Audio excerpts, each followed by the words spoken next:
Do you know how to leverage this Jira feature for optimal project management?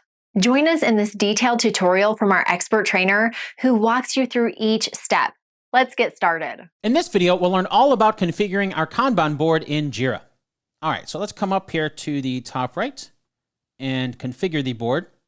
Now, some of the most important settings for our board can be found here in the general settings, and some of these are pretty straightforward. Things like the board name, that's exactly what it sounds like. We can change the name if we want.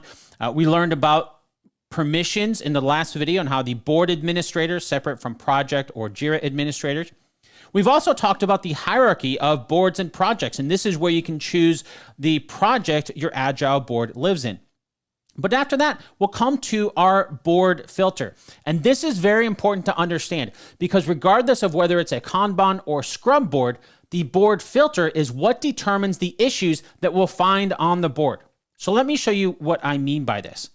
So if we come in here and edit this filter query, we can see right now it is currently pulling in anything in the user growth project that we created. But what if we only wanted to show bugs? Let's say we just select the bugs. Save this filter, and let's give this a name, maybe bugs only, growth, something like that. Make sure that it's set to everybody. We can keep it private for editing. Hit add, save. And now if we come back to the board, we can change this filter to the bugs only filter. And if we look at our board, so now as we can see on the board, the only issues that we have are the bugs issue type. And I know we talked about this before, but I really want to take a moment to reiterate this because this is probably one of the biggest questions that I get from people who are new to Jira. Things like issues, the Agile boards themselves, in Jira, they all live in the project. In a company-managed project, in this example, since there are multiple boards, as we've already learned, team-managed projects only have one board. So in a company-managed project, the way that you can tell Jira which issues get displayed on the board is with the filter. For example, we can see this yellow line, the filter tied to the top board, which issues get displayed. In another board, we'll have another filter telling Jira which issues to display on that board. Now, you'll notice that some of the issues are being added to multiple different boards at the same time. That's because the boards are showing the issues from the filter. It's not actually copying or deleting or doing anything like that. It's just displaying them. So the same issue can be shown on multiple boards at the same time. So we switch this to only be bugs, but if we come back to configure the board and open up this query again, we can turn this off, save the filter, and now back on our board, if we go back to the board here, all of those issues are showing back up because they didn't get deleted. It's just what's being displayed.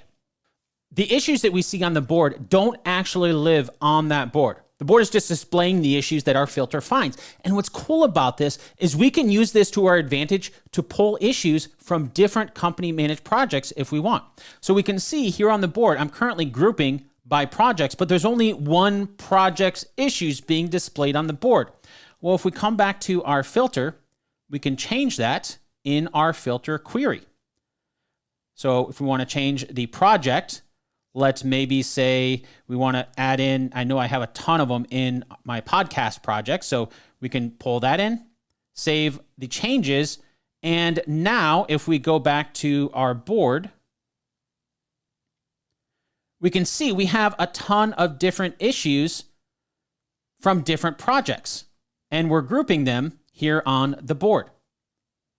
So this is one of the huge benefits of company-managed projects.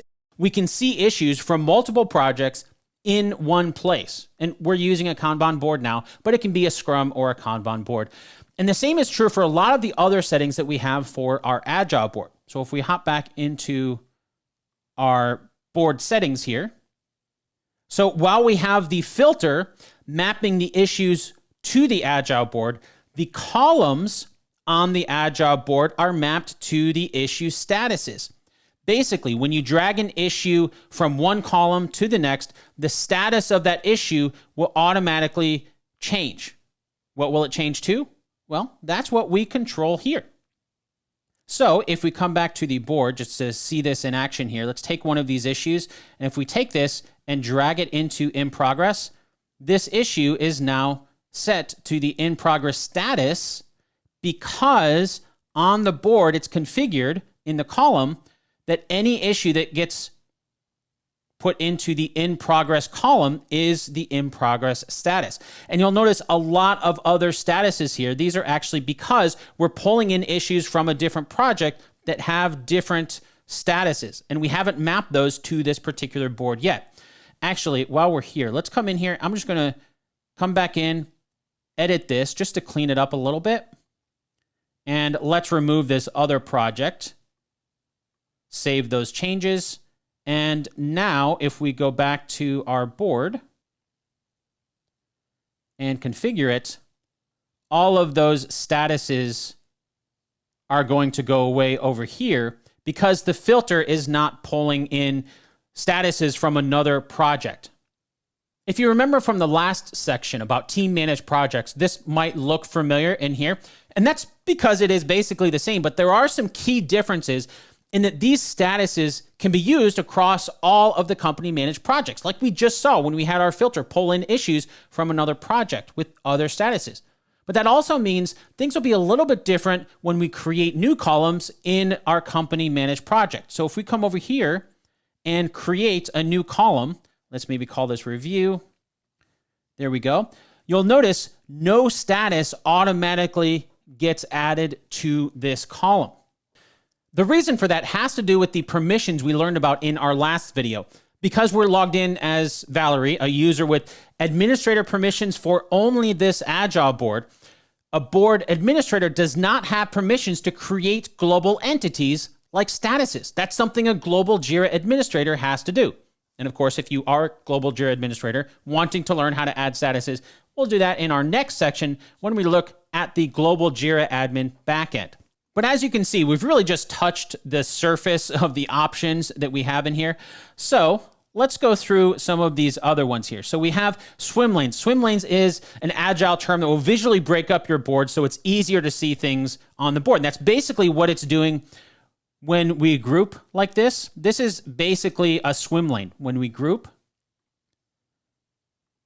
So in our board configuration, we can set up some custom swim lanes. So you can see these are the same as the grouping options, but we can also build in custom queries. For example, let's say we want to create a swim lane. So let's say our high priority bugs, and the query will be, since we want bugs, issue type equals bug, and priority, let's say high. There we go. Now, if we go back to our board and we filter by queries, we can see all of the high priority bugs showing up at the top. If we go back into our board settings, next we have our quick filters. And we looked at these briefly too. They're just another way of further filtering the issues on the board. We can create our own quick filters in here. Very similar to what we just did with the swim lanes. It's just another way of showing that. What that's going to show up here. So basically it's adding to this list here. If we only want to see the issues assigned to me, this is actually overlap. It's going to do the same thing as clicking on this here. But just another quick way of being able to do that. And in here, we can really add in any sort of customization that we want using the Jira query language, or JQuery. For example, we can see recently updated. Well, what does recently mean? It means within the last day. So we can see here, but we can actually change this. What if we want to see anything within the past 7 days? There we go. Let's say the last week now, just so that the description matches what it's actually searching. And now we've updated that quick filter. So some really cool stuff that we can do in here with quick filters. And now that we have a basic idea of how these settings work, we can start to move faster through some of these others. Color cards works very similarly, but it's changing the color of what we're seeing on the board, the issue that we're seeing on the board. So let's say we want the issue types to be different colors. If we go back to the board now, we can see the color getting added to these different issue types. So just another way of being able to visually see the differences between them very, very quickly. And then head back to our settings here. We have the card layout.